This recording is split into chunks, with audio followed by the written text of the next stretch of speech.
For your cheapest and most reliable place to buy FC24 coins, check out mmoexp.com. Link is down in the description below. Use the code WOLF at the checkout for 5% off your order. Yes then YouTube, the 4222, but first drop this video a like for me. And if you can hit that subscribe button to my channel, that would mean the world to me. So you are going to want to use balanced on the defensive start 100% in the 4222.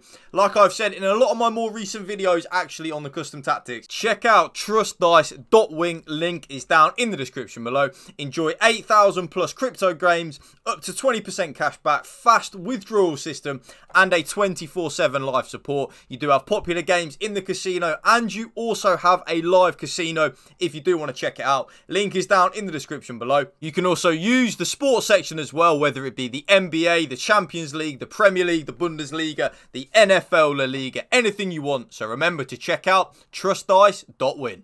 Link is down in the description below. I don't know if any of you agree actually, let me know in the comment section down below. I really feel like a lot of the pressure tactics have been nerfed, but at the same time, if you're then not using the 71 depth, which of course is a pressure tactic, but you don't lose stamina, it's just completely done. Like pressure on every touch, I feel it drains your stamina now so quickly, like way too quickly than we need it to happen. Press after possession loss as well. I really don't like press after possession loss one bit. I don't think it's very good at all, and if you agree or disagree, let me know in the comment section down below, because you know I love to hear your opinions, especially when I'm using a formation like a 4-2-2, which by the way, I absolutely love the 4-2-2, but I really feel like you only need to use balance on the defensive style. A balanced style where your team presses the ball to the middle of the pitch and your team shape is neutral. Now, with the defensive width, if any of you don't know what this latest patch has done, it's kind of made the byline meta get patched, but not completely nerfed into the ground. So on the previous patch, when we are running down the byline and you know we're cutting back with the RBX or the R1X or whatever it is on Xbox, it probably had around about like a 80 to 90% success rate. Like it really did work a lot of the time, whereas now on the latest patch, I'd probably say the success rate with the byline meta and the cutbacks is probably around about 40 to 50%. So because of that, we need to start defending the middle of the pitch a lot better, which means we do need to go quite narrow on our defensive width. So I've gone down to 43 in a 4-2-2 with the defensive width. This just means that we are a little bit defensively solid in the middle of the pitch, and we are harder to break down. I'm really liking that kind of like happy medium when I'm using like a 40 to 50 defensive width at the minute. I want to go more narrow, making us nice and compact in the middle of the pitch. Now, the defensive depth, YouTube, if any of you have seen my more recent videos, you probably know what I'm about to say. There are two options with the defensive depth. Now, option number one is the option that I use, and you should only use this if you are A, playing on new gen at the start, and B, if you also are okay at defending.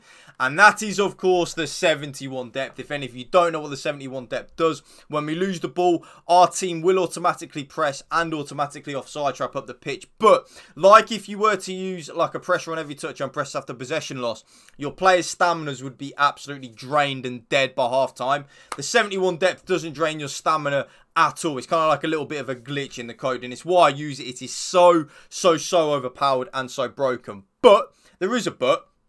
If you are playing on old gen, or you're playing on new gen but you struggle defensively, I would actually recommend a 60 defensive depth in the 4-2-2. We can be a little bit more aggressive with our defensive depth because we do actually have two CDMs rather than two central midfielders, which does mean we can afford to be a little bit more aggressive with our defensive depth because we've got more defensive support. So 60 defensive depth if you are on old gen or you struggle defensively. 71 depth if you are anyone else. The build-up, play and chance creation, I'm going to go into zero detail of that, YouTube. It is balanced with direct passing. Use and abuse it. Trust me. Now, the offensive width. There's a few things you can do with this, but the thing that I'm having the most success with at the moment in the 4-2-2 is actually going a little bit more narrow. Only ever so slightly to 47. You will see why with a couple of player instructions that I do in a minute. That I don't want to go too narrow, but at the same time I do want to go a little bit more narrow than I am in the 4-2-2 anyway. So that's why I've gone with the 47 offensive width. It's really working for me at the minute. I really like it. Players in the box, of course, is going to be 7. The way I look at that, YouTube, is, of course, like I say in all my videos, the more players we have in the box, the more likely we are to score a goal. It's so simple when you break it down like that. 2 corners and 2 free kicks like so. Custom tactics done. Player instruction time now. You already know, YouTube, if any of you have seen any of my videos on a Connor Woolf custom tactics video, what my strikers are probably going to be on in a Connor Woolf tactics video. So, of course, to start things off, stay central and getting behind on both the strikers, your absolute bread and butter. But I do understand when you are using a 2-striker formation, if you don't want both the strikers to be on the same thing, which I completely understand, I would play the slower player out of the 2 strikers on mixed attack. Because sometimes they'll make runs in behind, but other times they will kind of come to feet and kind of like play as that shadow striker. I really do enjoy having both the strikers, though, on stay central and getting behind. I really do.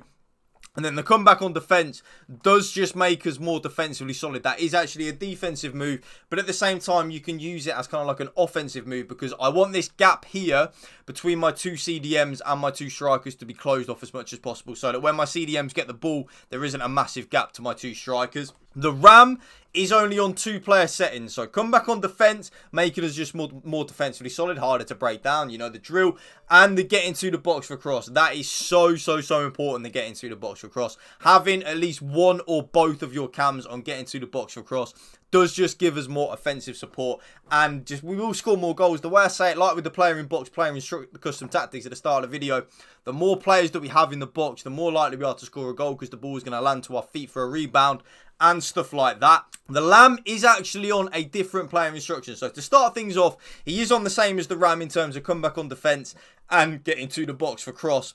But this is the game changer, and I've been using this quite a bit now in the 4-2-2 for quite a while. Having the Lamb on free roam is so good. This just means that the Lamb, if you actually read what it says, take a free roll and roam into space to provide a passing option. That means that the Lamb will kind of drift inwards into that number 10 position, or kind of hold the width on the left hand side, just wherever the space is the Lamb will operate. And it's so good and so overpowered.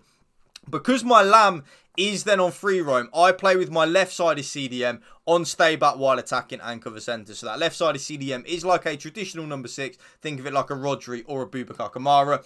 Because then, of course, my left-sided CDM is on stay back while attacking. My right-sided CDM does then have license to get forward. So my right-sided CDM is on balanced attack and cover centre. So my right-sided CDM will push forward up a little bit. Not completely YOLO. He won't go right up next to the 2 strikers or anything like that. He will just get into the box for cross sometimes and give us a nice attacking outlet.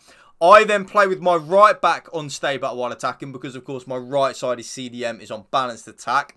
Both centre backs stay back while attacking, normal interceptions, and stick to position. That is completely default. And then my left back, YouTube, is on join the attack and overlap. So as my Lamb is on free roam and will sometimes drift inwards, we do then have still that attacking width option with the left back on join the attack and overlap. And that again is then why I have my left-sided CDM on stay back while attacking, because of course the left back is bombing on. And then last but not least, my goalkeeper comes for crosses and sweeper keeper. And that right there, YouTube, is my brand new updated RTG 4-2-2 custom tactics for you. If you did enjoy this video, you know what to do.